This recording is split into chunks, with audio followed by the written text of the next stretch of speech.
Bueno, oye, se te acabó el helado. El problema de tener a Tammy de visita es que puede comerse toda tu comida.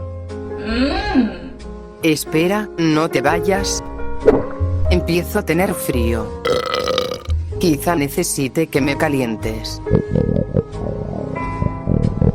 Ya tiene casi una porción y media de comida en el estómago, pero empieza a sentir frío por dentro. Necesita entrar en calor pronto.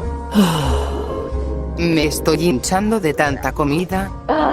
¿Por qué me miras así? Si no querías que me lo comiera todo, deberías haberlo dicho antes. Toma. Verás, a veces comparto. A Tammy solo le queda un plato por darle la bienvenida. Necesita terminarlo rápido, porque parece que está goteando por todas partes.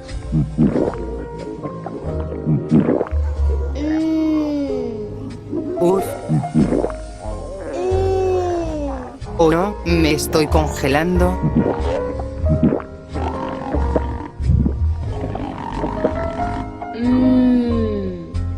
Cariño, te necesito. Tammy se está terminando el último tazón de helado, gime de placer mientras devora su postre favorito. Con cada trago, una parte más de su cuerpo empieza a enfriarse y a temblar. Necesitará ayuda para calentarse de nuevo.